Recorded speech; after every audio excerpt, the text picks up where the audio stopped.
So I want to ask you a question. Why does the Honda Civic have a reputation for rasp and B-can noises? You know what it costs to make that sound? Just $700. No tuning, no custom fabrication. I just don't see how people can allow their cars to sound so bad when the solution is right there. Lamborghini, being one of the leaders in building striking, flashy, and bold-looking supercars, we've got to talk about their fluo capsule colors. And I'm sure I've butchered the pronunciation of that. It's an assortment of super bright matte finish colors. I've seen some people describe them as neon colors. I'll read them off for you. You got Verde Shock, which is green, Arancio Livrea, which is orange, Arancio DAC, which I think is another shade of orange, but it's a bit more red, and you've got Celeste Fedra, which is blue, and Giallo Claris, which is yellow. Now, I don't know about you, but a fluorescent orange Lambo does sound kinda cool, not gonna lie.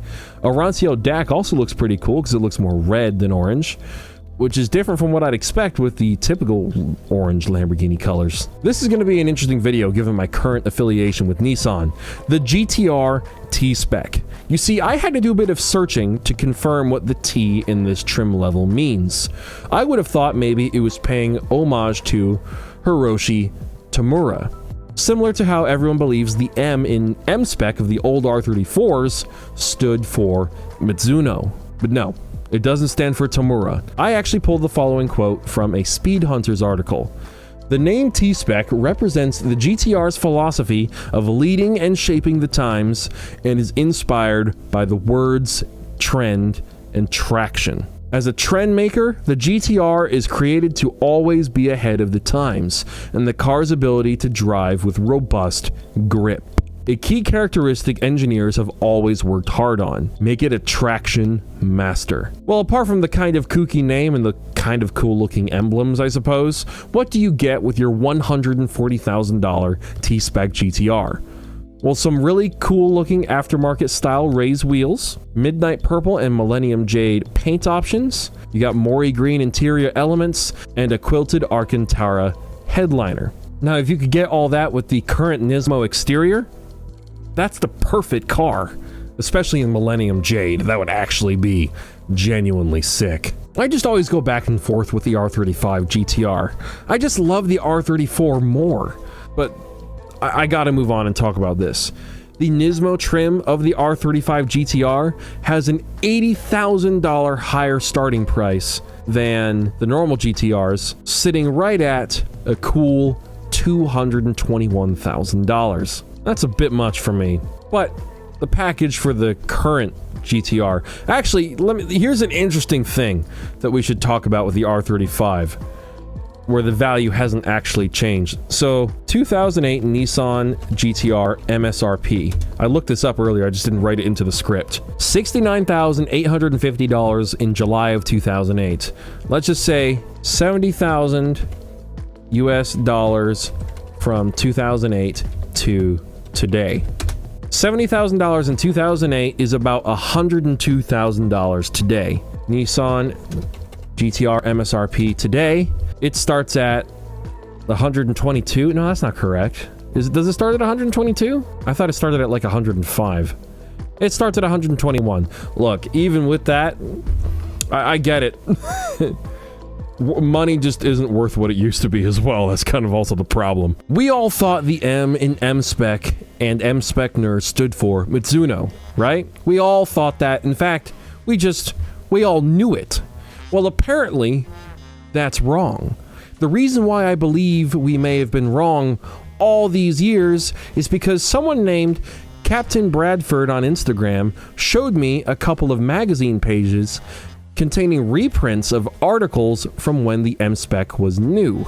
According to these old articles, the M in M-Spec stands for mature. And I'll tell you what, the headline, from hard to soft, M mature, riding taste of a mature old, whatever, That's a really unfortunate translation and headline, but also mature. I much prefer the M in M spec standing for Mitsuno Kazutoshi. Just, that makes much more sense. It makes it much cooler. Mature, ugh. I mean, we all thought Mitsuno Kazutoshi was the namesake of the M spec and the M spec NER. But apparently, he has never officially told anyone it was an homage to himself. Since my whole life was a lie, and T-Spec isn't Tamura, M-Spec isn't Mizuno, if V-Spec isn't Victory, then what the heck does the V stand for? I don't want to know, but I'm sure you guys are going to tell me the possibilities in the comments. A lot of you are going to get your comments held for review automatically by YouTube, just FYI. But it also kind of makes me go, I'm not going to bother buying an M-Spec or a M-Spec NER now. I'll just get a V-Spec or a normal GTR. That'll save me a lot of money too. The Mark IV Ford GT is an insane machine. 800 horsepower. Headlights that remind me of, well, the Wii Play laser hockey game for some reason. Don't ask me why.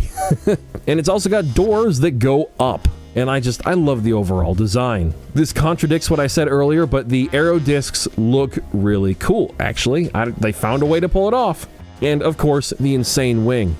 I'll never complain about a big wang. But here's the sad news. There will be no street legal version of this car. Not that I'm the target customer base. I don't have the budget. I'm not in the pay brackets or whatever it's called. You know, why make the race car look cooler and then opt out of making a street car? That's like Lamborghini making the Huracan Evo 2 look so cool and then not making a street version. It just feels like a missed opportunity. So, the Anfini RX-7. I don't know, I just learned about the existence of Mazda's old luxury car brand, so I probably butchered that pronunciation. Kinda hilarious how back in the day, every manufacturer had a whole smorgasbord, which I think is a Swedish word, of brands for different levels of luxury or performance. Apparently, Mazda was no different. And in this That Dude in Blue video, on this particular RX-7 is especially interesting. I don't entirely understand what makes the car different because I don't think it comes with a 3-rotor, though they do make a comment in the video saying it would have been so much nicer if these cars came with the 3-rotor rather than the Cosmo, which I'm still kind of learning about all of the rotary nomenclature and stuff like that. I'm slowly getting pulled into it. I do think I need a 3-rotor RX-7 one day. Does the new Subaru WRX TR satisfy STI cravings? No. But if you want to know why that's my answer to the smoking tires question, well then here we go. This is the generation of the WRX that killed the STI. This was their chance to revamp a legend and improve upon the fresh design of the previous generation, which they sorta did, even if the taillights are a bit Civic Type R-ish, and the black fender trim looks a little strange. If those were proper fender flares, accommodating for actual wider tires, we'd be having a different conversation. But no, an STI is what someone shopping for an STI wants. Let's not forget that the next generation of STI is also going to be an electric car of some kind, not even a hybrid. And I'll tell you right now, in 2028, no one will want that, even when it's the only option. You took away my meatloaf. It wasn't very good meatloaf, but now all that's left is a plate of shit. I'd still rather eat the meatloaf than the plate of excrement. If the plate of excrement is my only option, I guess I'll just starve.